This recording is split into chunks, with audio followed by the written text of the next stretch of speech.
بسم اللہ الرحمن الرحیم۔ السلام علیکم پیارے ویورز، آج ہم لوگ میرو اور بادشاہ کے بیٹی کی کہانی کے قسط نمبر 15 میں آپ لوگ کی خدمت میں حاضر ہیں۔ امید ہے کہ آج کا بھی اسٹوری سن کے آپ لوگ کو کچھ نیا سیکھنے کو ملے گا۔ ناظرین، ہم لوگ ڈیلی بیسس پہ آپ لوگ کے لیے قصے کہانیاں لاتے رہیں گے۔ امید ہے کہ آپ لوگ اس کو لائک اور پسند کرتے رہیں گے۔ ناظرین، قصے کا رائٹر استاد علی جمعہ زامرانی اور کتاب کا نام سوداگر 1 اور اس کا ریسرچ کرنے والا ہے استاد عبدالکریم لاچار۔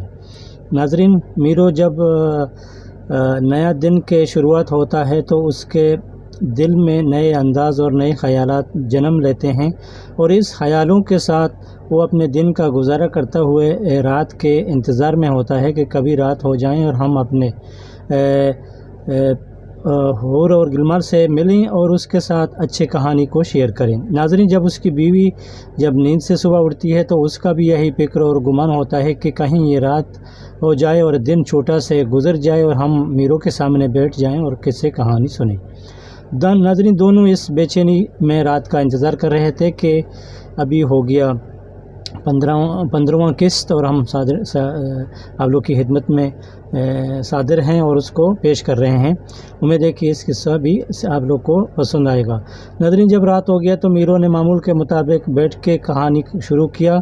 آج کا کہانی اس طرح تھا کہ میرو نے بولا کہ ایک آدمی تھا، وہ بہت غریب آدمی تھا اپنے علاقے میں، اور اس علاقے کا بادشاہ بہت رحم دل، اچھا انسان اور نیک انسان تھے اور اپنے رعایا کا بہت خیال کرتے تھے۔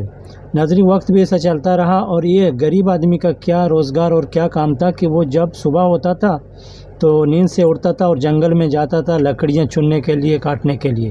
وہ لکڑی چنتا تھا، کاٹتا تھا اور شہر میں آتا تھا، لکڑیوں کو بیچتا تھا۔ بیچنے کے بعد وہ لکڑیوں سے جو پیسہ ملتا تھا وہ پیسوں کو 2 حصوں میں تقسیم کرتا تھا۔ ناظرین، ایک حصہ میں وہ اپنے لیے جو رکھتا تھا اور دوسرے حصے میں اپنے بچوں کے لیے کھانے پینے اور خوردنی اجناس کو پکڑتے تھے۔ مطلب اس کا روز معمول جو ضرورت کے سامان تھے اس شہر اور سٹی میں آتے تھے تو وہ لوگ کے لیے کچھ کھانے وغیرہ کا سامان اٹھاتے تھے، آدھا حصہ تھے۔ تو آدھا حصہ ناظرین اپنا وہ کیا کرتے تھے کہ اس کا ایک بہت برا عادت تھا کہ وہ آدھا حصے کا پیسہ سے شراب اٹھاتا تھا، اور شراب اٹھاتا تھا، اپنے گھر میں آتا تھا رات کے ٹائم میں، اس کا کھانا وغیرہ جب تیار کرتا تھا تو اس کا ایک ڈھول تھا اور وہ ڈھول ڈم ڈم بجاتے تھے اور اس کے ساتھ رقص کرتے تھے، ناچ کرتے تھے، گانا گاتے تھے، اور ایک گھونٹ شراب پیتے تھے، ایک گانا گاتے تھے۔ جب گانا خلاص ہوتا تھا تو دوسری گھونٹ شراب کا پیتا تھا اور دوسرا گانا گاتا تھا۔ ناظرین، تیسرا کچھ ایسا وہ کرتا تھا اور اپنا پورا رات ایسا چلاتا تھا۔ ناظرین، اتفاق ایسا ہو گیا کہ ایک دن وہ اپنے معمول کے مطابق اپنا زندگی چلاتا تھا، تو ایک دن اس کا ملک کا عادل بادشاہ نے کیا کہ اپنے رعایا کو معلوم کرنے کے لیے اس نے بولا کہ میں آج آپ لوگ غلام، وزیر اور نوکر چاکر، سیکورٹی گارڈ سب کو چھٹی دیتا ہوں، آپ لوگ اپنے گھر میں چلے جائیں۔ چنانچہ وہ سب لوگ اپنے گھر میں چلے گئے۔ تو ناظرین، رات میں بادشاہ نے بولا کہ آج میں خود ڈیوٹی دوں گا اور پہروں گا اور گھوموں گا، دیکھوں گا، چیک کروں گا کہ ہمارے محلے میں آدمی لوگ تو ہمارے خلاف تو نہیں ہیں۔ شاید وہ اس معلوم کرنے کے لیے اس نے یہ تدبیر سوچ دیا اور یہ تدبیر کو خود آزمانے کے لیے نکل گیا۔ ناظرین، جب رات کا وقت تھا تو انہوں نے اپنے آپ کو کچھ معمولی آدمی کا لباس پہن کے گلیوں وغیرہ میں گھومتا ہوا بہت دور چلا گیا۔ ناظرین، رات کا سامان میں جب ڈھول بجائے گا تو ڈھول کا آواز بہت دور سے سنائی دیتا تھا۔ ناظرین، جب بادشاہ کو ڈھول کا آواز سنائی دینے لگا تو وہ حیران ہو گیا کہ اتنا رات میں یہ کون ہے، کوئی ناچ دگانا کر رہا ہے، شاید کوئی عروس اور کوئی شادی وغیرہ تو نہیں ہے۔ ناظرین، بادشاہ کو جب آواز سنائی دینے لگا تو بادشاہ قدموں کو آہٹ پکڑتے ہوئے سیدھا وہی ڈھول کے طرف چلنے اور جانے لگا۔ ناظرین، جب بادشاہ جتنا نزدیک جاتا گیا تو اس کو ڈھول کا سنائی اور بھی زور سے بجنے اور سننے لگا۔ چنانچہ آہستہ آہستہ ناظرین بادشاہ جب اس محفل میں گیا تو دیکھا کہ ایک انسان رات کے سنسان میں بیٹھا ہوا ہے اور اپنے ڈھول کے ساتھ بہت مست ہے اور اچھے گانے گا رہا ہے۔ ناظرین، جب وہ شراب پیتا ہے تو انسان کا ہوش بھی آدھا ہو جاتا ہے۔ بادشاہ اس کے قریب پہنچا لیکن اس کو معلوم نہیں تھا کہ ہمارے سامنے کوئی انسان آ گیا یا ہمارا کوئی یہ کھیل وغیرہ دیکھ رہا ہے۔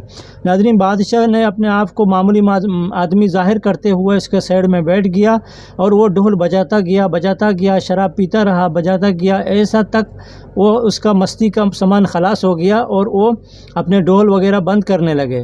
ناظرین، جب وہ اپنے ڈھول وغیرہ بند کرنے لگے تو اس نے ایک آدمی کو اپنے ساتھ پا لیا، تو وہ حیران ہو گیا کہ بھائی تم کون ہے؟ وہ بولتا میں یار تمہارا یہ ناچ دگانا سنا تو دل نے بولا کہ چلو آ کے تمہارے ساتھ ملوں اور بیٹھوں اور بات کروں، اور وہ بولا مشکل نہیں ہے، تو ابھی بات کا ٹائم خلاص ہو گیا، شاید تو بہت لیٹ آیا، ابھی میرا ناچ دگانا خلاص ہو گیا، کل کا انتظار کرو، آج نہیں ہوئے گا، آج ہمارا ابھی موڈ خلاص ہے، ہم جاتا ہے اپنے گھر میں سونے کے لیے، تم آج چلے جاؤ۔ لیکن ناظرین بادشاہ نے بولا یار تم تھوڑا اتنا جلدی نہ کرو، میرے کو ایک دو بات پوچھنے تو بولا مشکل نہیں ہے، ایک دو بات پوچھے گا تو پوچھنے میں کوئی حرج نہیں ہے، کیونکہ وہ تو شراب کے نشے میں دھند تھے، اس کو تو معلوم نہیں تھے۔ اس نے بولا کہ تم اتنا ناچ دگانا کرتا ہے اور تمہارا کام کیا ہے؟ اس نے بولا یار ہمارا کام کیا ہے؟ ہمارا کام یہ ہے کہ ہم جنگل میں جاتا ہوں، لکڑیاں چنتا ہوں، کاٹتا ہوں، شہر میں لاتا ہوں، بڑی مشکل سے اس کو سیل کرتا ہوں، جتنا پیسہ ملے گا اتنا پیسہ میں آدھا اپنا گھر چلاتا ہوں، آدھا پیسہ سے ہم اپنا یہ جو شوق میرا ہوتا ہے یہ شوق کو پورا کرتا ہوں ہر رات۔ تو بادشاہ نے بولا کہ اچھا تمہارا کام لکڑی چننا اور بیچنا ہے؟ وہ بولا ہاں میرا کام یہی ہے۔ ناظرین بادشاہ نے اپنے آپ کو کوئی معمولی آدمی کو ظاہر کرتے ہوئے اس کو خداحافظ کیا اور اپنے گھر میں چلا گیا۔ ناظرین جب صبح ہو گیا تو بادشاہ نے اپنے علاقے میں اپنے نوکر چاکر اور سیکورٹی گارڈزوں کو بول دیا کہ آج اعلان کریں کہ کسی آدمی کو باہر جنگل میں لکڑی کاٹنے کی اجازت نہیں ہے، لہذا کوئی آدمی جنگل کا لکڑی کو نہیں کاٹیں اور نہیں بیچ دیں۔ ناظرین جب وہ آدمی صبح ہو گیا، ناشتہ پانی کھانے کے بعد اپنے کلاڑی، اپنے رسی وغیرہ کو اپنے کندھے میں لٹکا ہوئے آرام سے کچھ گانا گنگناتے ہوئے جنگل کی طرف روانہ ہو گیا۔ جب ناظرین وہ گیٹ اور پاٹک میں پہنچ گئے تو سیکورٹی والوں نے اس کو پوچھ لیا کہ بھائی آپ کہاں جا رہے ہیں؟ اس نے بولا تم لوگ کو معلوم نہیں ہے تو میں ڈیلی بیسس پہ جاتا ہوں لکڑیوں کاٹنے کے لیے۔ وہ بولتا آج ہم لوگ کا بادشاہ نے منع کیا، بولتا کوئی آدمی لکڑی نہ کاٹیں اور نہ بیچیں۔ تو ناظرین اس دفعہ جب یہ آدمی نے پہلی بار اپنی زندگی میں سنا تو وہ حیران ہو گیا۔ اس نے بولا یہ کیا مصیبت ہو گیا، اتنا وقت سے ہمارا روزی روٹی چلتا تھا، آج کیا ہو گیا؟ بادشاہ نے کوئی نیا پنگا کھڑا کیا۔ وہ تھوڑا غصہ ہو کے واپس اپنے گھر میں چلا گیا اور اپنے کلاڑی وغیرہ کو سائڈ میں پھینک دیا۔ بیوی کو بولا کہ آج میرا موڈ نہیں تھا، میں جنگل میں جانے کا کوشش کیا، لیکن بادشاہ نے ایسا کوئی قانون برپا کیا کہ اس کو ہم لوگ کو منع کیا کہ اب جنگل میں نہ جائیں اور لکڑی نہ کاٹیں۔ جی ناظرین انہوں نے کیا کہ اس نے بازار کا رخ کیا، اور جب بازار میں گیا تو بازار میں انہوں نے ایک لوہار پایا کہ لوہار وہاں سے کچھ داس اور کچھ درانتی اور کچھ حدید وغیرہ کو صحیح کرتا تھا اور سیل کرتا تھا۔ وہ درانتی والے اور یہ لوہار کے پاس پہنچا اور سلام دعا کیا کہ بولا کہ بھائی آج میرے کو کوئی روزگار نہیں ہے، آپ لوگ کے ساتھ کچھ کام ٹام نہیں ہے میرا ٹائم پاس کرنے کے لیے؟ تو لوہار نے بولا کہ ہمارے ساتھ دوسرا کام نہیں ہے، ادھر جو میں یہ حدید کو یہ لوہا کو آگ میں گرم کرتا ہوں، جب یہ سرخ ہو جائے گا تو اس کو ہتھوڑی مارنے کے لیے اگر آپ کا ہوئے گا تو اس کو ہتھوڑی ماریں، ہم لوگ اس کو بنائیں گے، سیل کریں گے، جتنا پیسہ ملے گا تمہارا حق مل جائے گا۔ اس نے بولا چلو بیکاری میں بیٹھنے کا کیا فائدہ ہے، مشکل نہیں، میں آپ کے ساتھ ہیلپ کروں گا۔ ناظرین لوہار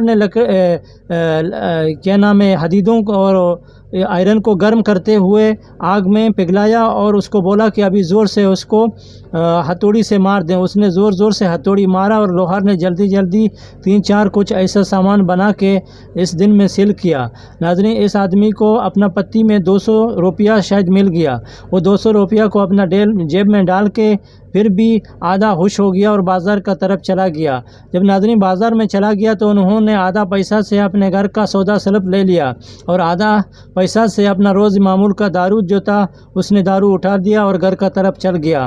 رات ہو گیا ناظرین، انہوں نے بچہ لوگوں نے کھانا بنایا اور اس نے اپنا ٹائم پاس کرنے کے لیے اپنے دارو اور اپنے ڈھول کو پکڑ کے بیٹھ گیا اپنے بستر میں اور وہ ڈھول بجانا شروع ہو گیا۔ اتفاقاً رات کا وہی پہر ہو گیا تو اس نے دیکھا کہ وہی انسان انسان اس کے سامنے پھر حاضر ہو گیا تو اس نے بولا یار آج بھی تم پھر لیٹ آیا, میں بھی تھوڑا ادھر بڑی مشکل سے گزارا کیا لیکن تم تو نہیں آیا کہ میرے ساتھ گلاس میں کچھ تھا تو تم کو پلاتا تھا. اس نے بولا یار میرے کو یہ چیز پلانے کی ضرورت نہیں ہے, میں آپ کا بس جو یہ شوق اور مشغلہ ہوتا ہے اس کو دیکھنے کے لیے آیا.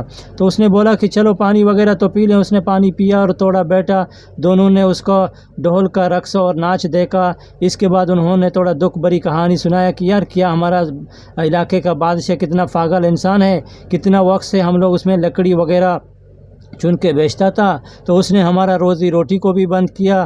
اس کے بارے میں تو دو تین کچھ خراب بات اور خراب جملے بھی کہہ دیے, لیکن بادشاہ کو غور سے اس کو اور مجبوری سے اس کو سننا پڑا. اور بادشاہ نے اس کو خداحافظ کیا اور بولا کہ مشکل نہیں یار, بادشاہ نے تو لکڑی بند کر دیا لیکن آپ کا بھی گزارا کیسا ہوتا ہے, کیا کام کر رہے ہو؟ اس نے بولا یار میں ایک لوہار ہے, لوہار کے ساتھ جاتا ہوں ادھر ٹائم پاس کے لیے, میرے کو 200 روپیہ تو مل گیا, میں نے ٹائم پاس کیا. جب ناظرین صبح ہو گیا تو بادشاہ نے آرڈر کیا کہ سب لوہار والے اپنے کام بند کریں اور کوئی ڈیوٹی نہ دیں. وہ جب لوہار والا کے آدمی کے پاس گیا تو اس کا یہ ڈیوٹی بھی بند ہو گیا. ناظرین وہ پھر حیران ہو گیا کہ ابھی کیا کریں اور زندگی کو کیسا گزارا کریں. آج بس اتنا ناظرین, دیجیے اجازت کل تک کے لیے کہ بادشاہ کے ساتھ اس کا کیا پنگا ہوئے گا. امید ہے کہ آج آپ لوگ سنیں گے اور کل کا بھی انتظار کریں گے. کل کے لیے ہم لوگ کو دیں اجازت, بنے رہیں, دیکھتے رہیں ڈیلی ہم سفر کو. زندگی رہے گا تو قصہ کہانیوں کے ساتھ اور بھی سفر ہوتے رہیں گے. اللہ حافظ, ٹیک کیئر, گڈ بائے.